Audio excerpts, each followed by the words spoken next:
The morning arrived like it had always promised joy. A pale blue sky stretched above the city skyline, framed by slow-moving clouds. Inside the maternity ward, life was already unfolding. Nurses in soft shoes and quiet voices moved room to room like gentle tides. Matt Carson's hands trembled, though he smiled. He paced the tile floor of room 214 in worn sneakers. His phone halfway out of his pocket, unsure who to call. His wife, Liz, lay propped up in bed, her hair damp with sweat, her hands clutching the side rails like a boxer between rounds.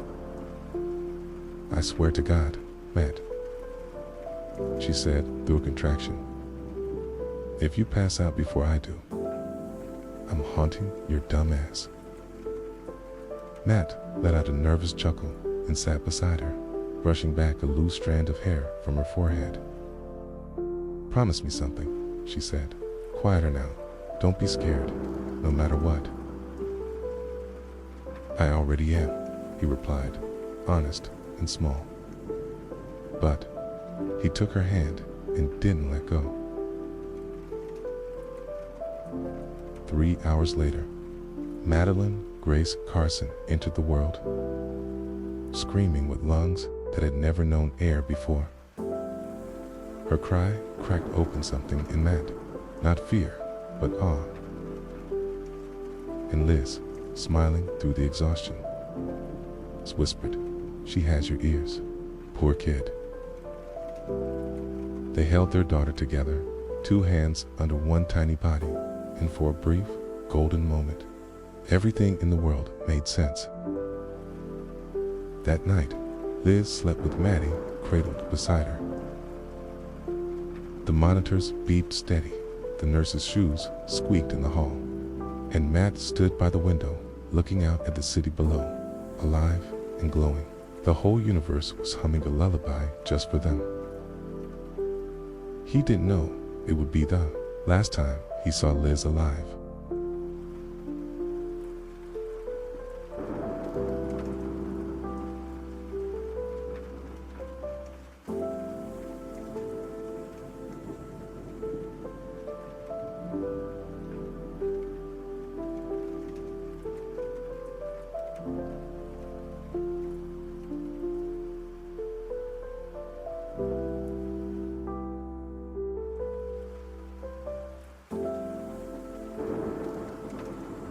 The morning after should have brought sunlight.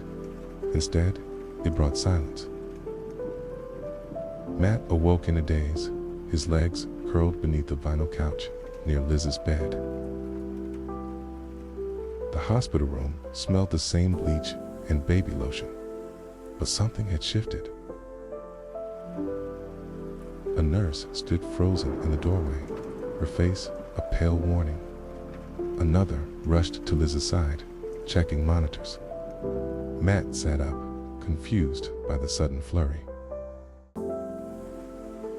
"Sir, please step outside," someone said, but he didn't. He couldn't. "Liz." The machines blared, a single, unbroken tone. Matt's world cracked in less than a minute. Everything he knew had unraveled. A pulmonary embolism, fast, unexpected, unforgiving. She was gone before he could, even say goodbye. They placed Maddie in his arms as if that alone could anchor him. He looked down at her tiny, sleeping face and wanted to scream into the void. Instead, he just held her tighter than before. Tighter than anything. The funeral was a blur of flowers and white noise. People hugged him, said words like strong, brave, tragic. He nodded, said nothing, felt nothing. Inside, he was sinking. At night, he lay in bed, one arm around Maddie's bassinet, the other holding Liz's pillow. The emptiness of the room pulsed in waves. Her laugh was still in the walls. Her scent clung to her robe behind the door. Her toothbrush remained beside his. Everywhere and nowhere at once. Grief became routine. He stopped checking the calendar. Instead, he measured time and diapers changed. Bottles warmed. Cries answered. The rhythm of fatherhood was brutal and relentless, but it was something. A shape to wrap his grief around. He sang lullabies, voice cracking in the dark. Read stories with trembling hands. And when he whispered, "I miss your mom," to Maddie, she blinked back at him like she already knew. No one prepares you for love that ends too early, but no one tells you how strong you'll become trying to honor it either.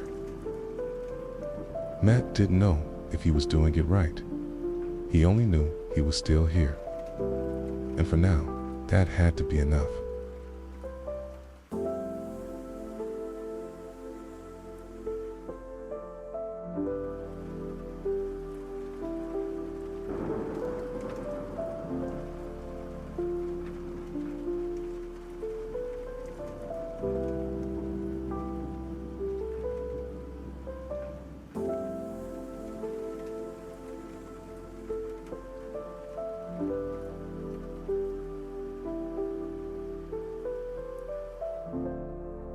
Matt's apartment became a world of small disasters.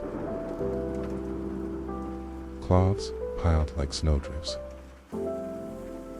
Bottles covered every counter. One sock was always missing. Diapers exploded at the worst times. And Maddie's cry, sharp, insistent, became the soundtrack of his days and the alarm clock of his nights. He read every parenting blog, watched late-night YouTube videos on baby sleep cycles, and downloaded apps that promised magical results. None of them told him how to calm a baby at 3:12 a.m. when he hadn't showered in 2 days and his shirt was crusted with formula. In the mirror, Matt barely recognized himself. Eyes sunken, beard unshaven, his shirt buttoned wrong. But when Maddie smiled, reasonably joyful, it pulled him back from the edge. He tried going back to work, but the office air felt artificial, the small talk hollow. Every minute away from Maddie felt like betrayal. So he brought her in, tucked into a sling across his chest. "Single dad?" a coworker asked, eyebrows raised. Matt nodded. "Single everything." Human resources frowned. Productivity dipped. Eventually, they gave him a choice: leave early and take a pay cut, or hire help. He chose time. Groceries were a maze. Strangers peeked into the stroller and offered unsolicited advice. "She needs socks." "You're holding her wrong." "Where's her mother?" Each question stabbed a different wound. He learned to smile through it, nod, keep walking. One afternoon, Maddie started crying in the cereal aisle, a long, aching wail that filled the store. Matt, exhausted and alone, knelt beside her stroller and let the tears come too. People stared. No one helped. Until an elderly woman's soft voice, cloudy eyes, placed a gentle hand on his shoulder and whispered, "You're doing great, sweetheart." He didn't believe her, but he needed to hear it. That night, Maddie fell asleep against his chest, her small breath warm against his skin. He closed his eyes and whispered into her hair, "We're figuring it out, huh?" And somewhere in that moment, between exhaustion and devotion, a father was being born. He wasn't perfect, but he was present, and sometimes that was everything.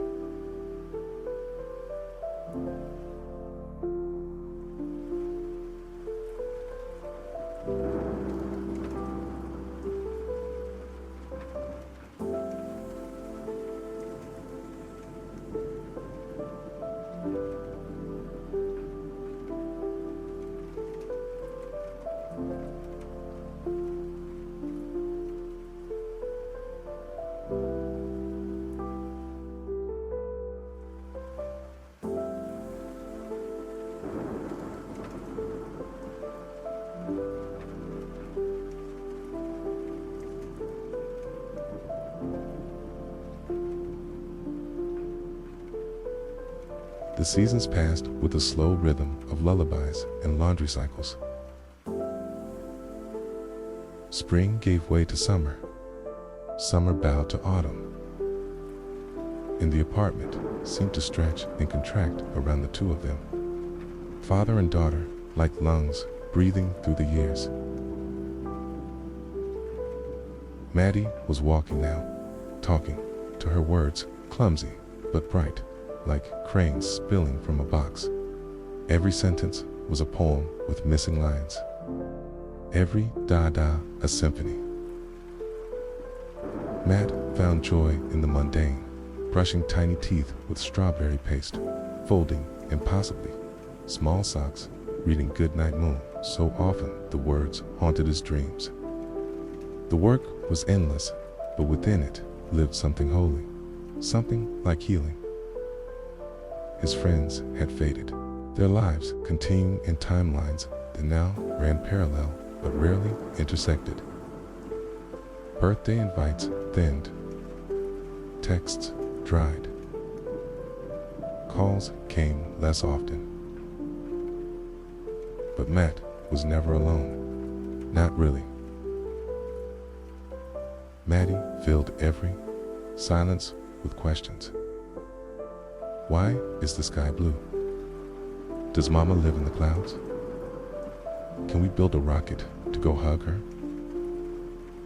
And sometimes Matt would pause too long before answering, his throat a trapdoor holding back the flood. But he always knelt down, eye level, and told her the truth, or at least the kindest version of it. She's not far, he'd say, hand over her heart. She lives in here where the best parts of love hide. They visited the cemetery every Sunday. Maddie would dance between the rows of headstones while Matt sat on the cool bench, flowers in hand, voice low as prayer. You'd love her laugh, Les, he'd whisper. She has your mischief and your stubborn chin. One day, Maddie placed her drawing on the grave, 3 stick figures holding hands, one tall, one small, and one with angel wings and yellow hair. I saved her a spot, she said simply. Matt kissed her head, too full to speak. He'd learned to measure progress in small miracles. The first time, Maddie slept through the night.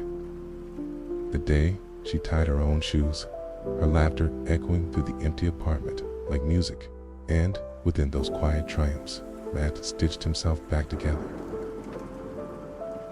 Not the same as before, softer in places, stronger in others. A man still bruised by loss, but no longer broken by it. He found work that allowed him to stay close, part-time, freelance gigs, odd jobs that let him pick Maddie up from preschool and be home for bedtime. He joined a local parenting group after seeing a flyer taped to the library door. Circle of Care. Parents raising tiny humans, scrawled in cheerful lettering beneath a clip-heart teddy bear. He nearly didn't go, but that Tuesday afternoon, after Maddie knocked over an entire shelf of cereal at the store and screamed her way through nap time, he found himself walking into the community center basement with a diaper bag slung over one shoulder and Hope clinging to the other. He was the only man in the room. Moms with yoga pants and coffee cups glanced up as he entered, their chatter pausing, eyes scanning him the way one might inspect a misplaced item in the wrong aisle. He cleared his throat, offered a nervous smile, and sat cross-legged near the back. Maddie on his lap, chewing a plastic giraffe. At first, they were polite, nods, cautious hellos. Something about him softened their guard. Maybe it was the way he listened more than he spoke. Maybe it was how he looked at Maddie, like she was sunlight in motion. Not a burden, but a blessing. Maybe it was the bags under his eyes, the spit up on his collar, or the way his hands trembled just slightly when he reached for the juice boxes, all signs of a man trying, not perfectly, not performatively, honestly. Week after week, he returned. He didn't talk much at first, but when he did, his voice carried the weight of loss and love intertwined. He told them about Liz, not to earn pity, but because her absence filled every room he walked into. He didn't offer advice or one-up their stories. Instead, he passed the wipes when another child spilled, picked up toys other kids threw, laughed when chaos broke loose, and always stayed late to stack the chairs. And slowly, the mothers welcomed him, not because he fit in, but because he didn't pretend to. They shared snacks, crackers shaped like fish, grapes in tiny zip bags. They passed down gently used sweaters and half-read parenting books. They made room on the floor beside their own chaos and said, "Sit." They welcomed him because in him they saw something familiar: exhaustion and devotion, fear and tenderness, the strange, holy madness of parenthood. They welcomed him because his presence reminded them that good fathers weren't extinct. That vulnerability wasn't weakness, that grief could live alongside joy. And in return, Matt found something he hadn't known he needed. Not just help, not just hands, but community. One mother, Clara, brought cookies one Tuesday afternoon. Another week, she brought silence, sitting beside him on the playground bench. Neither of them speaking, just watching their kids dig kingdoms in the sandbox. Eventually, she brought coffee, then stories, then laughter. Matt wasn't looking for anything, but grief, he'd learned, wasn't a wall, it was a door. One that sometimes opened 2 new rooms filled with unexpected light. He never stopped loving Liz, but he started loving life again. And as he watched Maddie chase butterflies across the grass, her shoes lighting up with every step, he realized something. This wasn't just survival anymore. It was living, full, messy, honest, and quietly triumphant.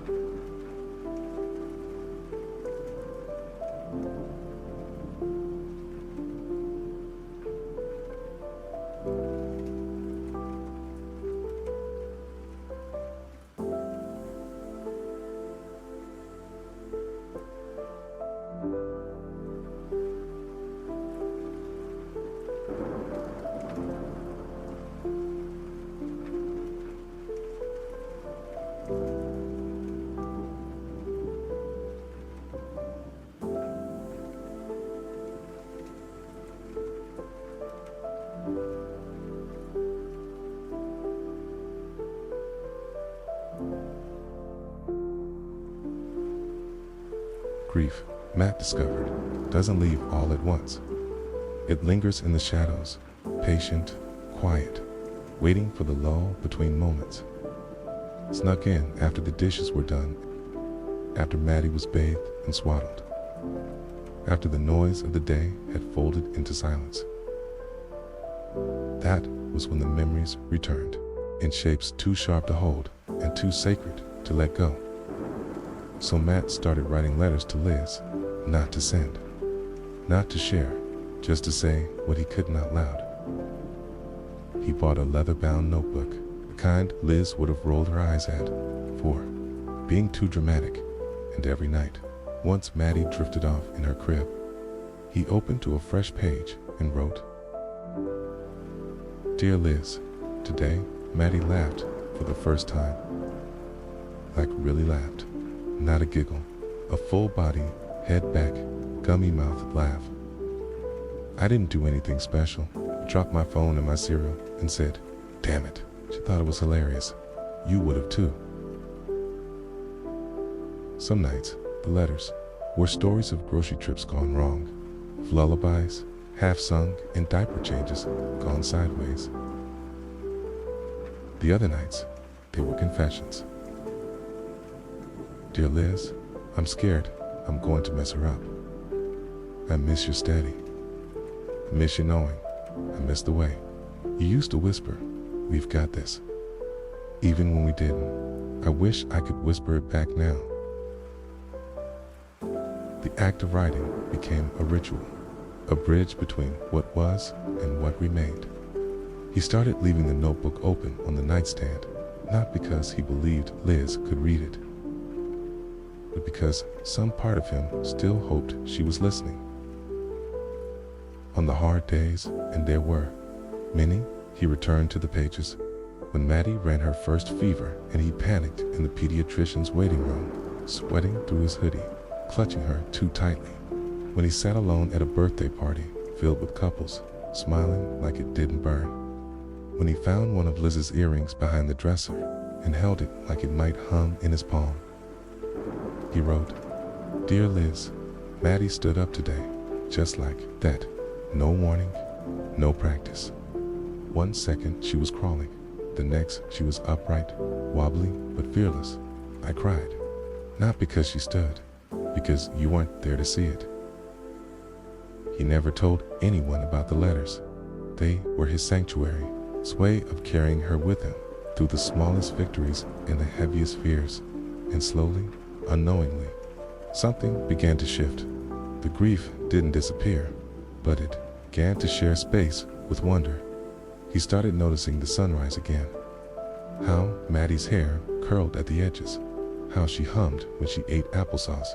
How strangers smiled at them, less out of pity now, and more like they were seeing something resilient. Matt wasn't healed. That wasn't the point. He was enduring, becoming, writing a new kind of love story, one made of memory and presence, ink and breath. "Dear Liz," she said "da-da" today, not by accident. She meant me.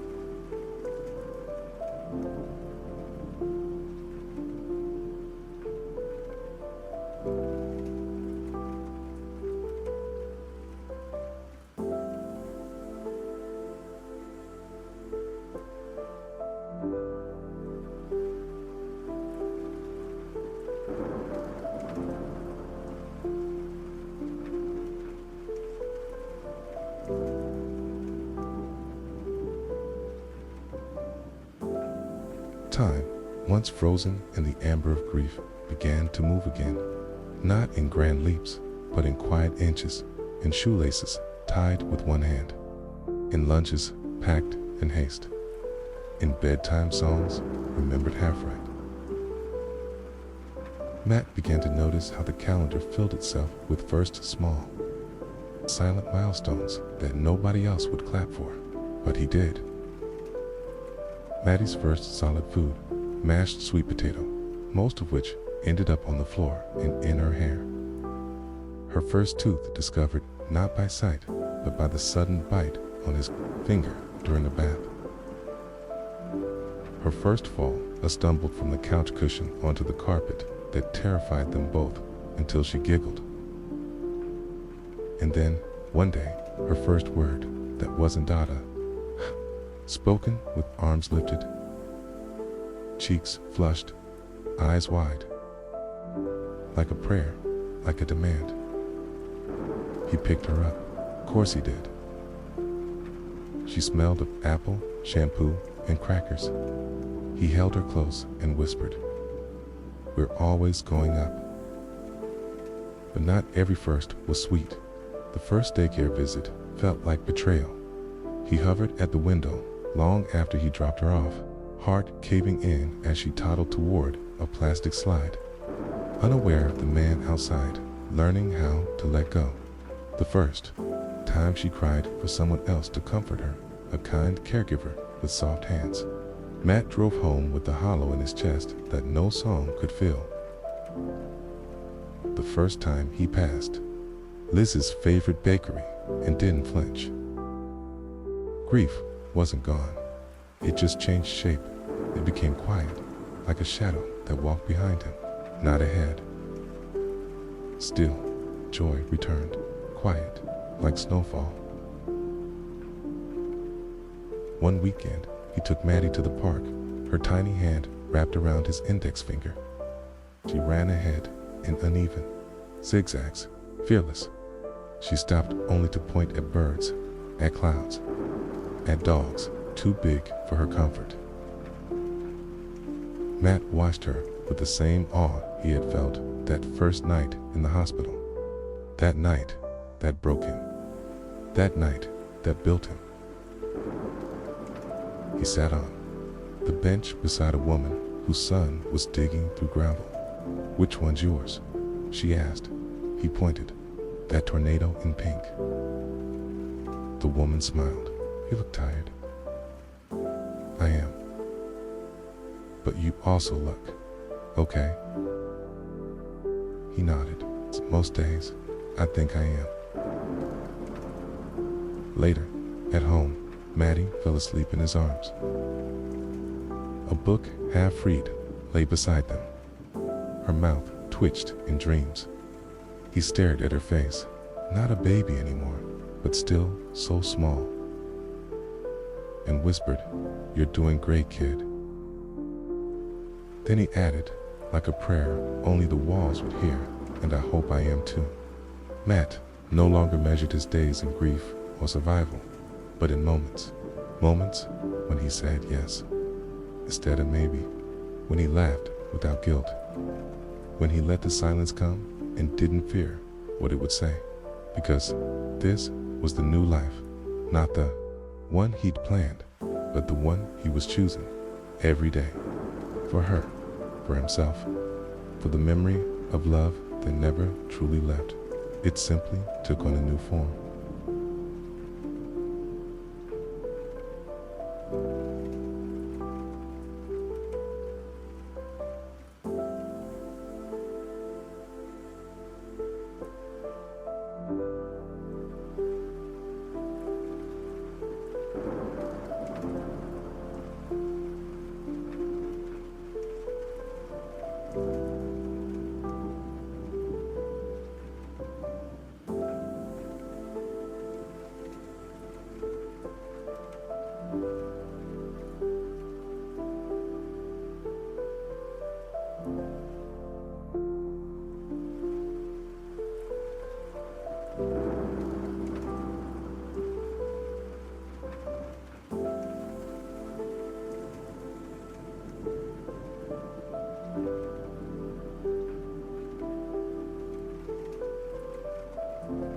The calendar did not lie. Maddie's second birthday was coming, a date circled in soft pink ink, a number stitched on a tiny party dress that Liz had bought months before she passed, a dress that still hung in the closet, tags untouched ghosts in the fabric. Matt stared at it one evening, fingers grazing the tool, unsure whether it was crueler to let Maddie wear it or leave it there forever. The world told him birthdays were meant for joy, balloons, cake, photos to show her years later. But this one felt heavier. It marked not just her age, but time since Liz. 2 years since the hospital. 2 years since her voice. 2 years of survival. He tried. God, he tried. He baked a cake from scratch, using Liz's old recipe, the one stained with flour fingerprints and annotated in the margins with use less sugar, and Maddie might be allergic.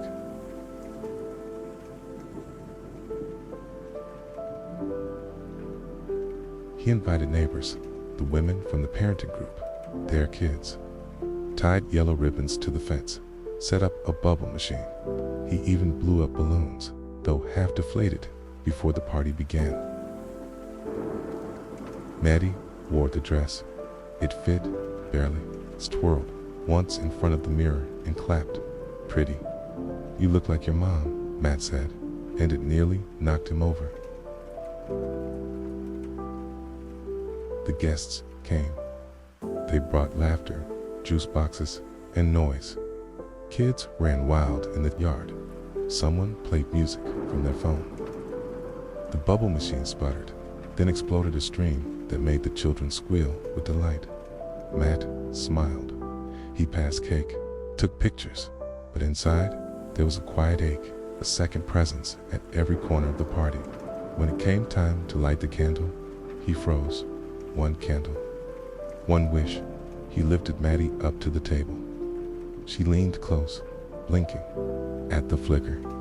Make a wish, someone said. Matt felt the room still. A beat of silence. Then Maddie whispered, Mama. She didn't say it in pain. It's because she said it like a song she half remembered, like a word someone had once taught her in a dream. The room didn't hear it, but Matt did. And when she blew out the candle, cheeks puffed, eyes bright, he felt something lift.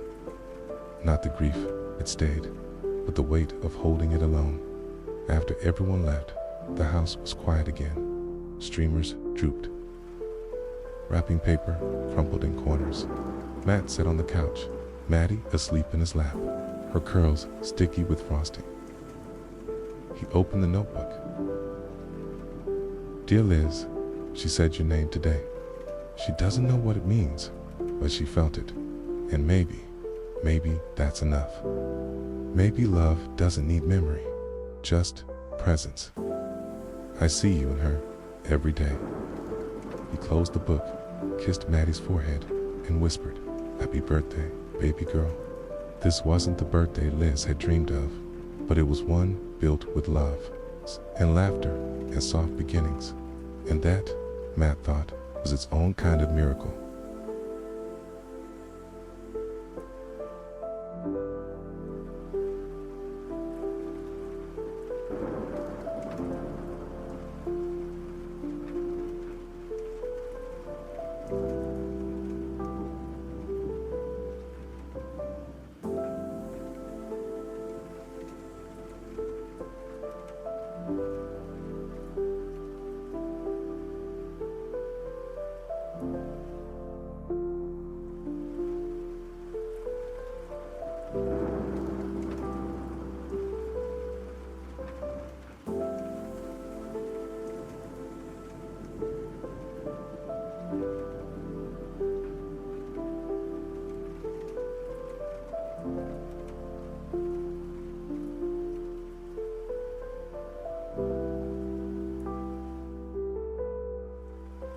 The years passed without asking permission. Seasons changed in their quiet revolutions. Bare trees bloomed again, school backpacks replaced diaper bags, and Maddie grew taller, bolder, full of the kind of questions that made Matt laugh and ache in the same breath. Do birds get tired of flying? Why do grown-ups cry when no one's looking? Was Mom afraid before she went to heaven? Matt never lied, but he didn't always have answers. Sometimes he'd kneel beside her bed, brush her hair back, and say she was brave, even when she was scared, just like you. hand.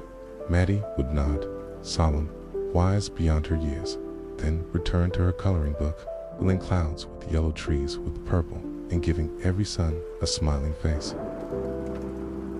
She never remembered Liz the way Matt did. Not her laugh, not her scent, not the songs she hummed in the kitchen, but somehow she carried her, in the way she squinted and concentrating, in the crooked way she tied her shoes, in the way she hugged fierce and long, like she never wanted to let go. Matt returned to work, slowly, part-time, then more. He found a rhythm again, not the one he used to dance to, but a new one, steady, honest. He kept writing to Liz, not every day, but on days that mattered. The first time Maddie lost a tooth, her first school play, when she forgot her line and laughed into the microphone, the day she scraped her knee and refused to cry, then cried anyway. I see you in her, he'd write, not just in how she looks, but in who she is. They moved once, just across town, to a place with a garden and a crooked porch. Matt let Maddie pick the color of her room. She chose skyberry, a shade no one could agree on, but loved anyway. On the first night in the new house, Maddie stood at the threshold of her room and whispered, "Do you think she'd like it?" Matt nodded. She'd love it, especially the mess. They laughed. Then they sat by the window and watched the moon rise, quiet and round. Matt thought of all the versions of himself that had come and gone. The broken man in the hospital room, the sleep-deprived father learning how to swaddle, the man crying in the cereal aisle, the man blowing out candles with shaking hands. Grief didn't vanish. It evolved. It lived now in the quiet moments, in bedtime stories, in half-remembered dreams, in the scent of apple shampoo and the echo of a lullaby. One evening years later, Maddie climbed into his lap, now long-legged and almost too big for such things, and asked, "Do you think I turned out okay?" Matt smiled, eyes warm. "You turned out like a miracle." She leaned her head on his shoulder. "Then I think you did too." And for the first time in a long time, Matt Carson, father, widower, witness to the slow rebuild of a broken world, felt whole, not because he'd moved on, but because he had moved forward. And somewhere, the quiet stillness of a well-lived day, that was enough. The end of story about love that doesn't end, only changes shape.